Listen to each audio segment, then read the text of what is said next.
అక్క ఎక్కడ పోతున్నావు? అది లక్ష్మి వాళ్ళ ఇల్లు. ఇదనుకున్న లక్ష్మి ఇల్లు అంత చిన్నదా లక్ష్మి ఇల్లు? సరే పోదాంపా.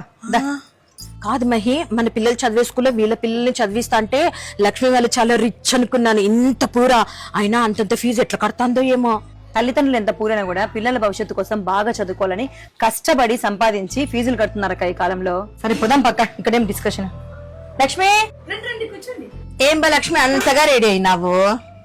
ఏం లేదక్క, చిన్న బర్త్డే పార్టీ ఉంటే పోయింది. ఉండండి కాఫీ తీసుకొని వస్తా.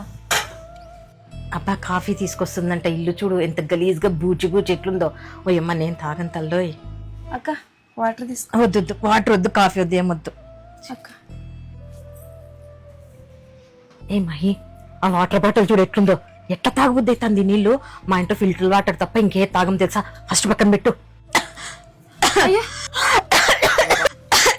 అక్క వాటర్ నీళ్ళు చచ్చిపోతాను నేను. అమ్మయ్యా, ఉండక చక్కెర తీసుకొని వస్తాను. ఏంది మహి అంత పరుపై చచ్చిపోతుంటే దగ్గుతుంటే నీళ్లు కూడా ఇవ్వు కదా మహి నువ్వు? నువ్వే కదా ఇందాక వాటర్ బాటిల్ బాగాలేదు, మేము బిస్లరీ వాటర్ మాత్రమే తాగుతాము, ఇల్లు బాగాలేదు, కాఫీ కూడా తాగుబుద్ధి కాలేదని చెప్పేసి గొడుగుతానే ఉన్నావు. తాగుతామని ఇల్లు నేను ప్రాణాలు పోయేటప్పుడు ప్రెస్టేజ్ స్టేటస్ ఎందుకే? కాలంలో నీళ్ళన్నా తాగుతాం ప్రాణాలు నిలబెట్టుకోవడానికి. చూసినావా, ప్రయాణం మీదకి వచ్చేసరికి స్టేటస్ మర్చిపోయినావు. కృష్ణుడు అంతటి వాడే కుచేరుడు